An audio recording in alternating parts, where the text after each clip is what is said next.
Dari Firdaus, Yesus Kristus, Sang Isa Al-Masih, mengelola seluruh pengikut Taurat dan kitab para nabi, serta pengikut Taurat dalam hati, melalui malaikat-malaikat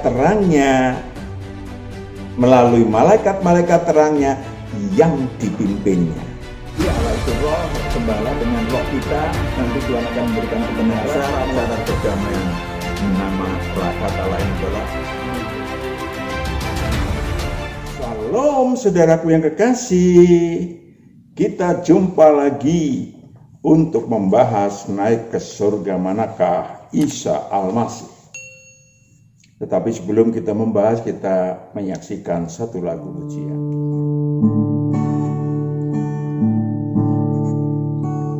Betapa hatiku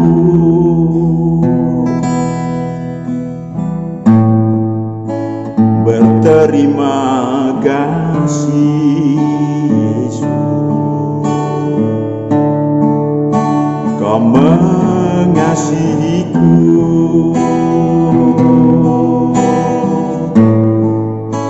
Kau memilikiku.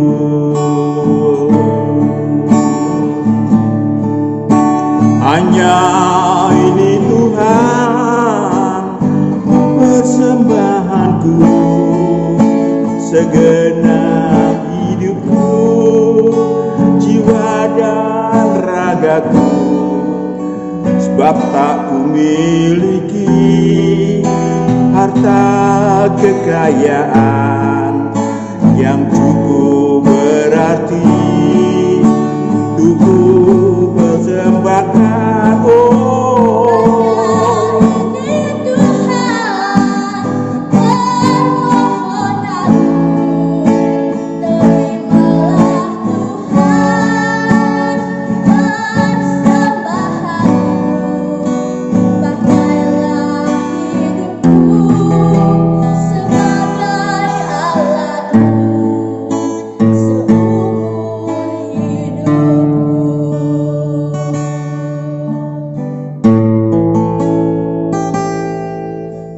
Betapa hatiku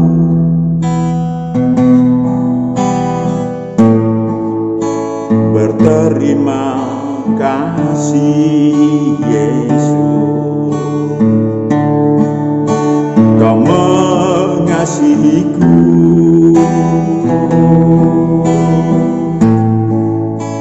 Kau memilikiku.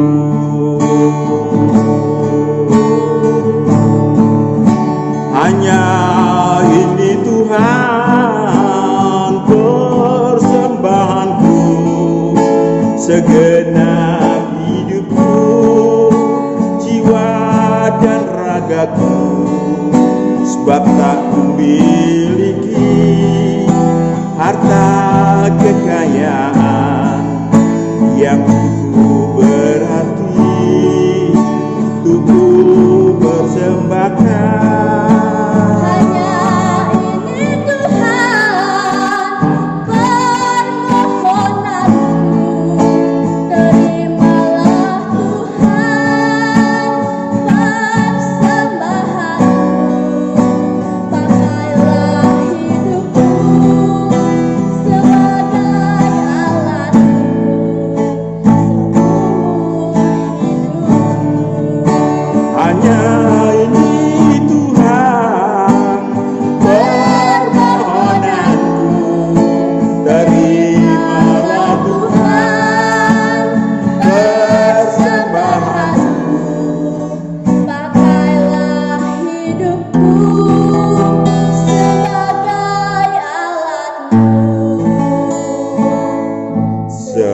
Seumur hidupku.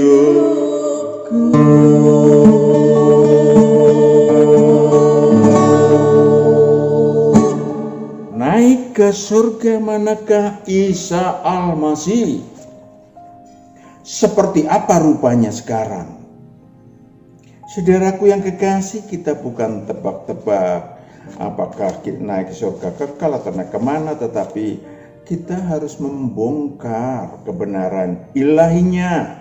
Artinya, kalau naik ke surga kekal ngapain, kalau naik ke Firdaus ngapain. Tetapi sebelumnya saya ucapkan selamat Hari Raya Idul Fitri, maafkan lahir batin. Satu lagi, hal yang sama, hari yang sama yang jarang terjadi. Dua kemenangan. Kemenangan yang kedua adalah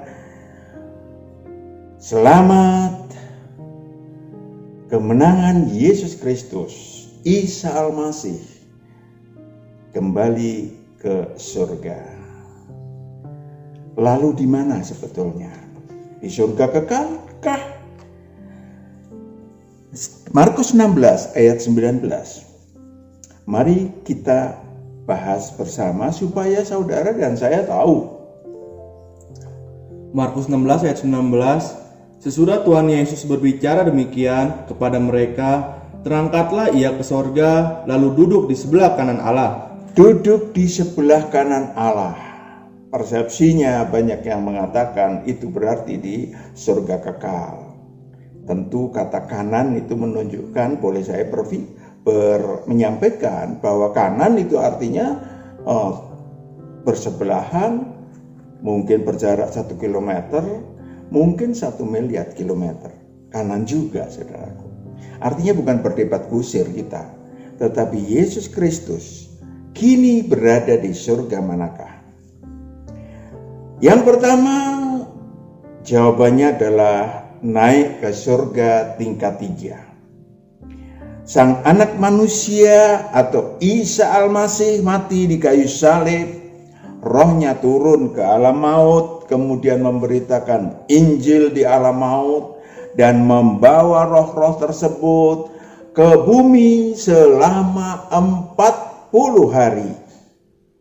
Hari ini hari terakhir diperingati, maksud saya sudah 40 hari berkelana bersama-sama orang-orang roh-roh yang dibawa dari alam maut yang percaya kepada Dia. Saudaraku yang kekasih, saya harus menyampaikan informasi pada hari terakhir. Yesus Kristus mendelegasikan wewenang ilahi kepada murid-muridnya. Kita udah berapa kali baca, tapi no problem. Yohanes 20 ayat 19 sampai 23, di mana Yohanes 20 ayat 19. Ketika hari sudah malam, pada hari pertama minggu itu, berkumpullah murid-murid Yesus di suatu tempat dengan pintu-pintu yang terkunci. Pintu-pintu yang terkunci untuk menunjukkan bahwa karena mereka takut kepada orang-orang Yahudi. Yes, pada takut kepada orang-orang Yahudi. Lanjut. Pada waktu itu datanglah Yesus dan berdiri di tengah-tengah mereka dan berkata, damai sejahtera bagi kamu. Tembus tembok, saudaraku. Artinya untuk menunjukkan bahwa Dia adalah roh dan berjumpa dengan murid-muridnya. Untuk apa? Kita tengok. Ayat 20, dan sesudah berkata demikian, ia menunjukkan tangannya dan lambungnya kepada mereka. Murid-murid itu bersukacita ketika mereka melihat Tuhan. Lanjut. Ayat 21, maka kata Yesus sekali lagi, damai sejahtera bagi kamu. Damai sejahtera bagi kamu. Sama seperti Bapa mengutus aku, demikian juga sekarang aku mengutus kamu. Lanjut. Ayat 22, dan sesudah berkata demikian, ia mengembusi mereka dan berkata, terimalah Roh Kudus. Terimalah Roh Kudus, saudaraku yang kekasih. Ayat 23, jikalau kamu mengampuni dosa orang, dosanya diampuni, dan jikalau kamu menyatakan dosa orang tetap ada, dosanya tetap ada. Itulah pendelegasian wewenang pada masa-masa terakhir Yesus berkelana, tanda kutip ya berkelananya, roh manusia, anak manusia berkelana untuk mengembalakan murid-muridnya sepanjang 40 hari, saudaraku yang kekasih. Ini yang saya ingin sampaikan kepada saudara. Lalu kemana? Perhatikan Lukas 23 ayat 40 sampai 43, ketika salah seorang yang ada di samping Yesus yang percaya, yang luar biasa, walaupun sama-sama penjahat, tetapi dia luar biasa. Lukas 23 ayat 40, Tetapi yang seorang menegur dia, katanya, "Tidakkah engkau takut juga tidak kepada Allah, sedang engkau menerima hukuman yang sama?" Ayat 41. Tidakkah engkau takut juga kepada Allah? Lanjut. Sedang engkau menerima hukuman yang sama? Iya, orang yang bertanggung jawab, yang takut akan Allah. Lanjut.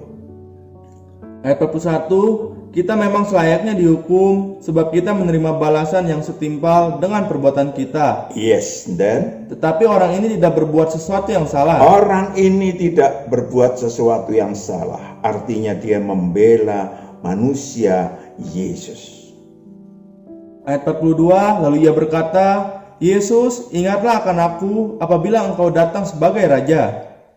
Ayat 43. Kata Yesus Apabila kepadanya, engkau datang sebagai raja.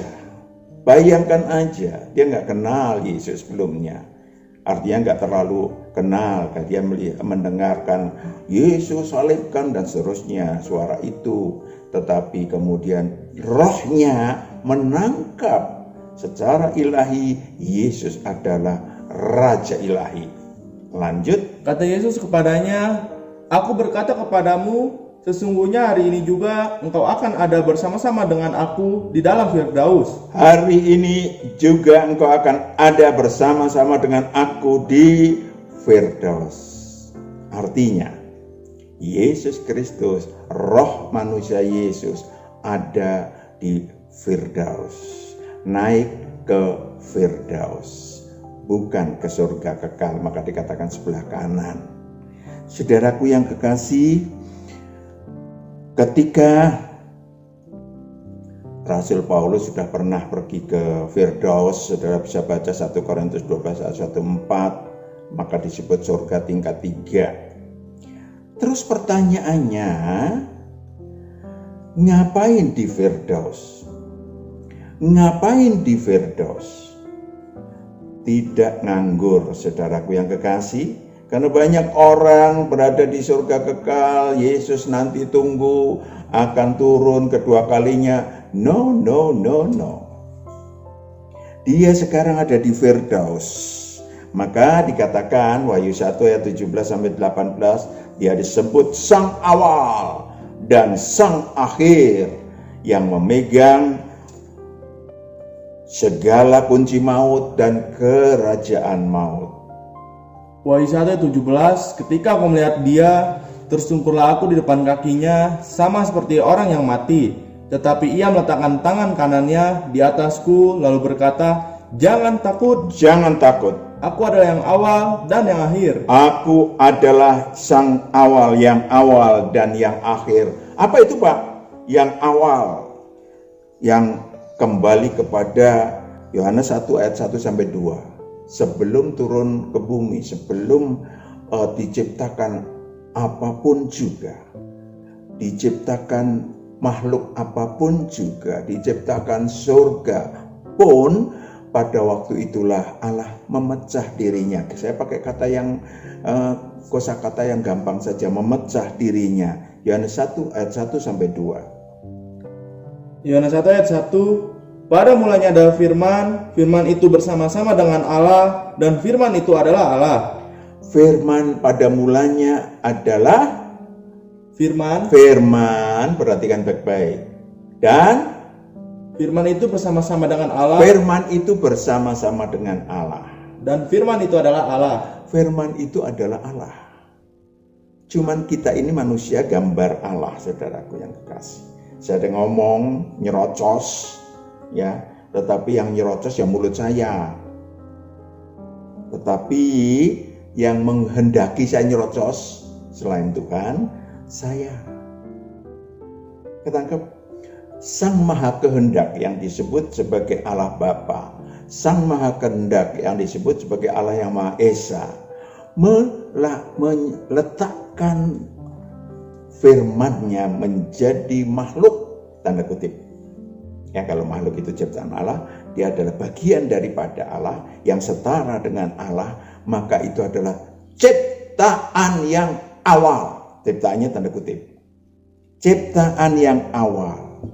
Maka tadi dikatakan Apa gunanya beliau, tanda kutip ya, beliau di sana?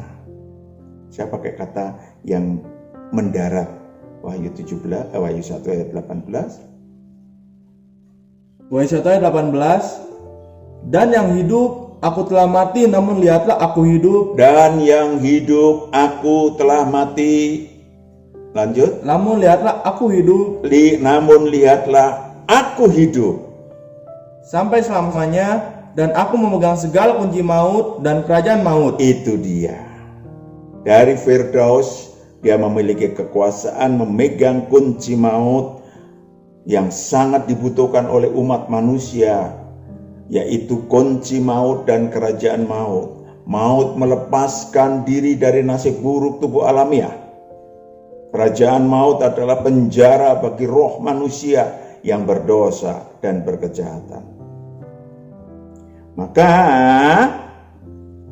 bagian dari Allah tersebut, ya, permulaan dari ciptaan Allah tersebut, ya, kemudian menjadi yang namanya firman, menjadi namanya Yesus Kristus. Waktu menjadi manusia dinamakan Isa Al-Masih, anak manusia, sama itu. Saudaraku yang kekasih, dari Firdaus dia melakukan pekerjaan ilahi, ya, melanjutkan karyanya di bumi ini.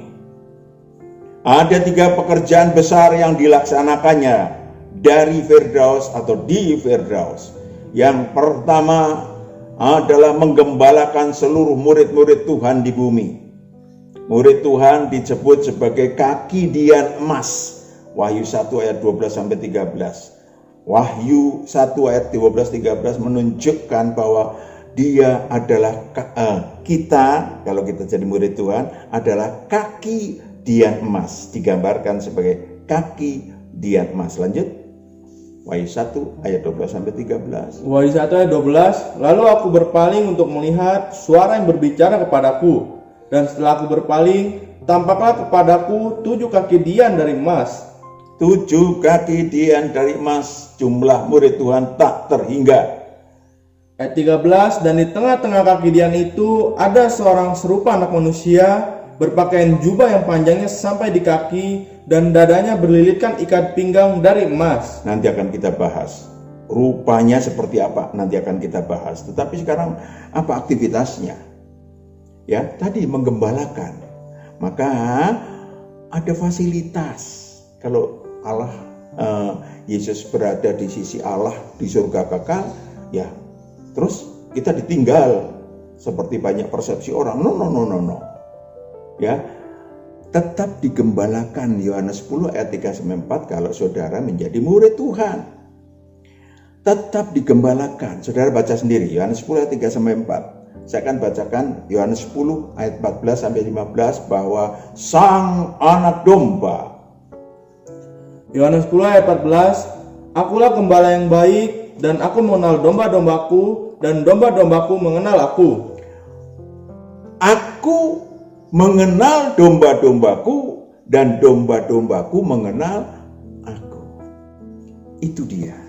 Mengenal keilahiannya, itu yang paling utama yang kita tuju untuk menangkap keilahian roh Yesus Kristus. Kenapa? Karena dia memiliki apa yang disebut sebagai kunci Firdaus.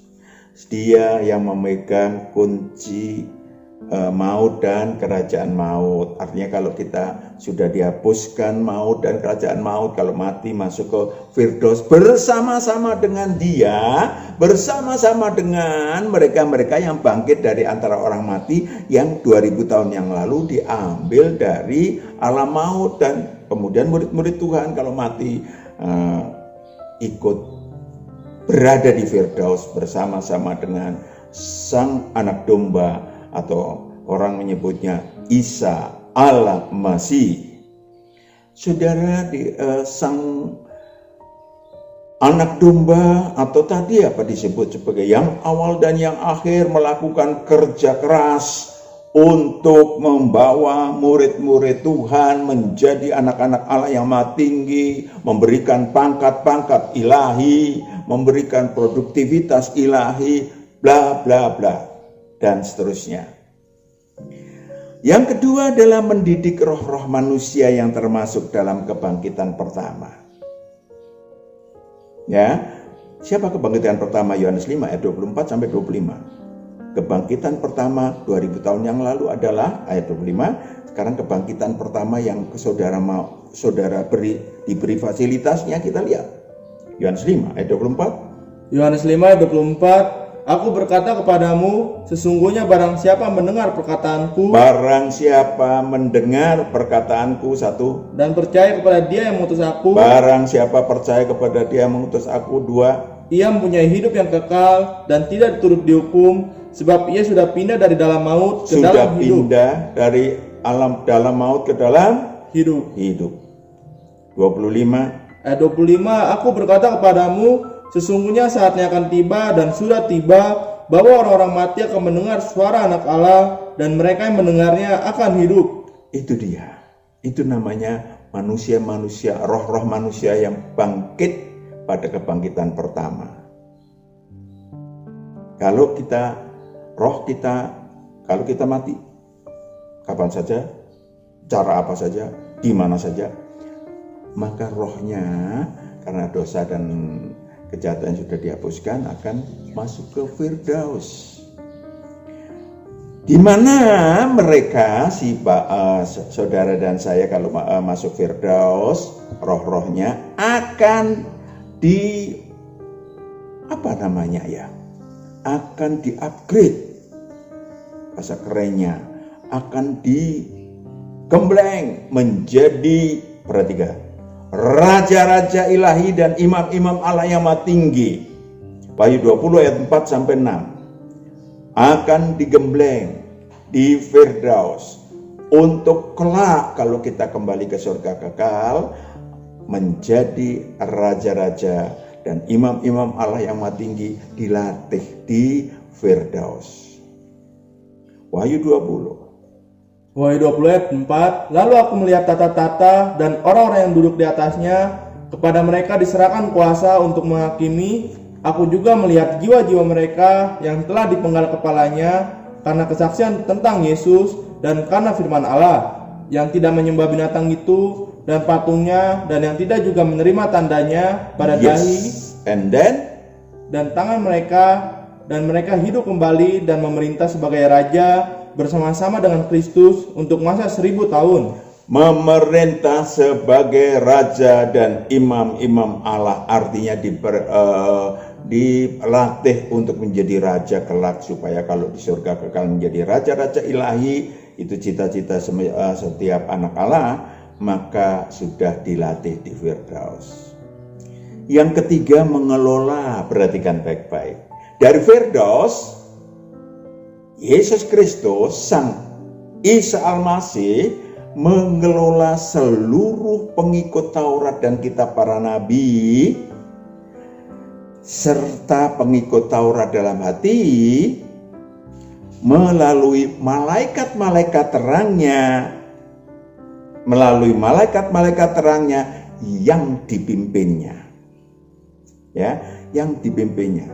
Saudaraku yang kekasih, seluruh pengikut Taurat dan kitab para nabi itu dipimpin oleh malaikat terang. Seluruh malaikat terang itu yang memegang di tangan kanannya, istilahnya nanti kita akan bahas, di tangan kanannya oleh Yesus Kristus, Isa Al-Masih.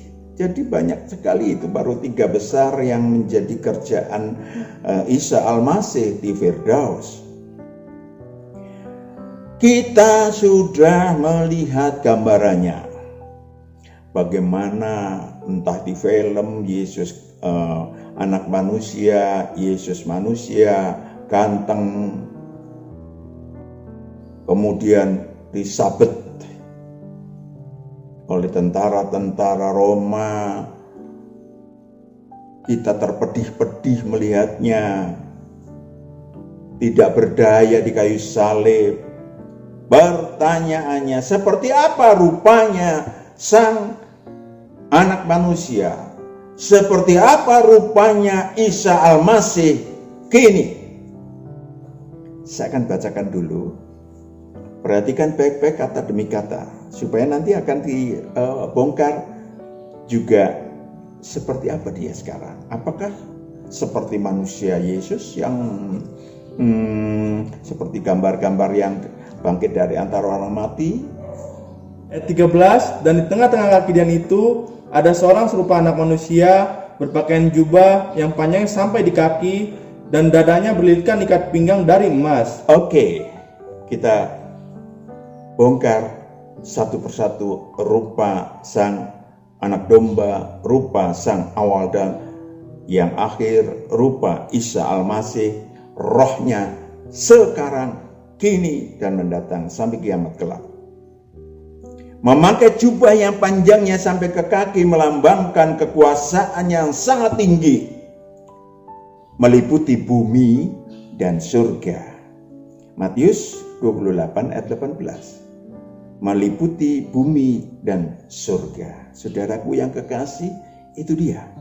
Sekarang demikian. Lanjut. Matius 28 ayat 18. Matius 28 ayat 18, Yesus mendekati mereka dan berkata, "Kepadaku telah diberikan segala kuasa di surga." Kepadaku telah diberikan segala kuasa di sorga dan di bumi. Di surga dan di bumi. Maka digambarkan sebagai memakai jubah yang panjangnya sampai ke kaki. Tadi dibaca juga B, dadanya berlilitkan ikat pinggang dari emas, melambangkan keterikatan yang sangat erat dan sangat kuat antara Yesus Kristus dengan murid-muridnya, dengan umat manusia sebetulnya, khususnya murid-muridnya. Saudaraku yang kekasih, di mana dia menstatuskan diri sebagai guru dan Tuhan. Sebagai guru dan Tuhan. Kalau Tuhan kita udah kenal, roh kita udah kenal sejak di surga dulu, memang Tuhan kita. Ya, Tuhan kita, Tuhan di atas segala Tuhan. Saudara bisa baca Yohanes 13 ayat 3-14 apa yang dimaksud dengan ikat pinggang. Ya. Yang ketiga, ayat 14, kepala dan rambutnya putih bagaikan bulu yang putih mentah dan matanya bagaikan nyala api.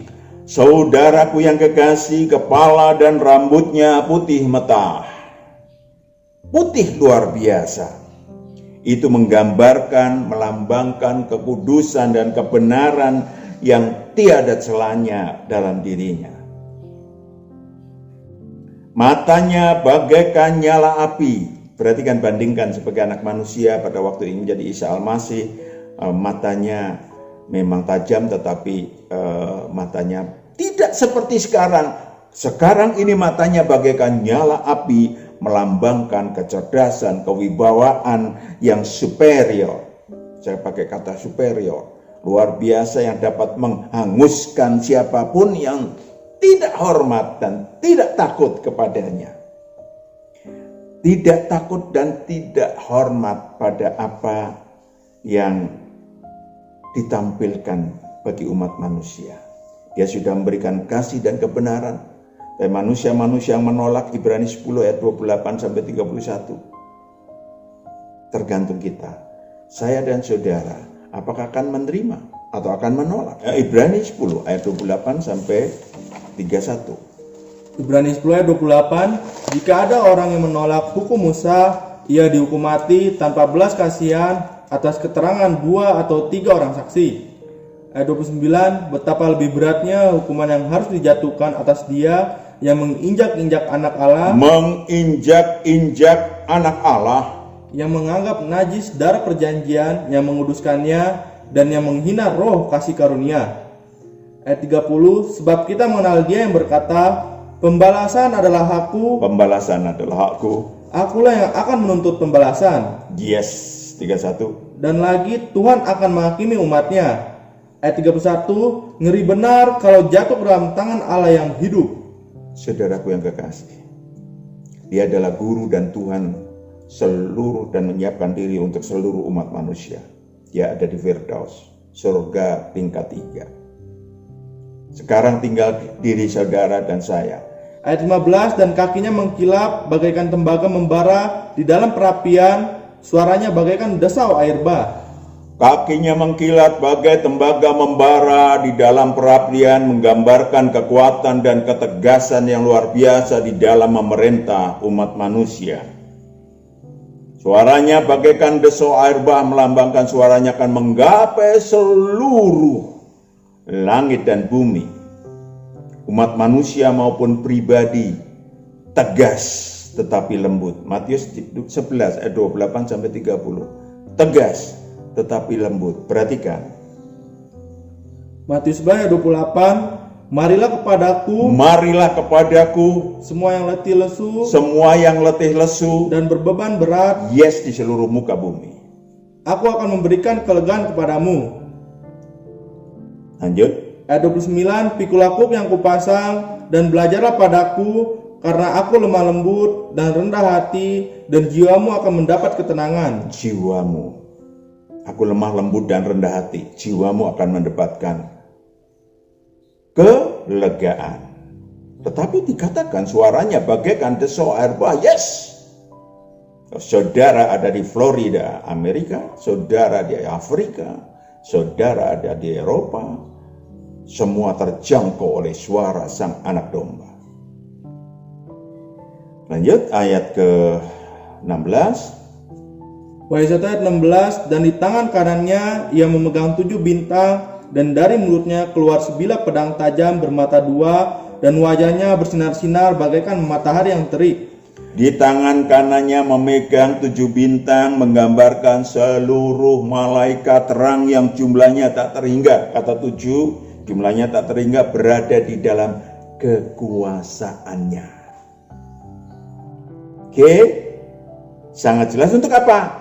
Untuk mengelola para manusia yang memegang Taurat dan yang menganut Taurat dan kitab para nabi maupun Taurat dalam hati. Dari mulutnya keluar sebilah pedang tajam bermata 2 yang menggambarkan firman-Nya dapat menembus manusia, memisahkan jiwa dan roh, sanggup membedakan pertimbangan dan pikiran hati. Saudara bisa baca di Ibrani 4 ayat 12 sampai 13. Yang terakhir, wajahnya bersinar bagaikan matahari yang terik. Beda kan? Halo? Beda kan? Menggambarkan kemuliaannya yang luar biasa. Dapat menerangi setiap roh manusia dimanapun, sehingga roh yang menerimanya dapat hidup. Karena itu kemuliaan gambar wajahnya itu, sinar itu adalah sinar yang menghidupkan roh manusia. Saudara bisa baca Yohanes 1 ayat 4. Dan saudara masih tinggal di bumi, maka yang dibutuhkan adalah sinar ilahinya yang bersinar-sinar setiap saat. Mari kita berjalan bersama sinar keilahiannya di dalam sisa hidup kita. Mari saudaraku yang ingin mengenal dan dikenal oleh Sang Awal dan Sang Akhir dengan segala fasilitasnya, mari datang kepadanya. Kita berdoa. Hamba serahkan anak-anak-Mu Bapa yang telah menyaksikan tayangan ilahi ini. Engkau yang memberkati seluruh anak-anak-Mu dengan kasih dan kuasa-Mu, supaya mereka boleh mengenal Engkau, mengenal kasih-Mu, mengenal kuasa-Mu, mengenal kemuliaan-Mu yang ada di Firdaus. Kini, wahai Sang Awal dan Sang Akhir, mari Engkau beracara supaya anak-anak-Mu mengenal Engkau, mengenal roh yang dimiliki oleh Yesus Kristus, anak manusia pada 2000 tahun yang lalu. Di dalam Kristus Yesus hamba serahkan anak-Mu seluruhnya ke dalam tangan-Mu. Haleluya. Amin. Selamat Hari Raya Idul Fitri sekali lagi 1442 Hijriah. Mohon maaf lahir batin. Selamat juga untuk rekan-rekan Kristiani merayakan kemenangan bangkit dari antara orang mati dan Yesus naik ke Firdaus. Isa Al-Masih naik ke Firdaus. Haleluya. Sampai jumpa lagi. Haleluya.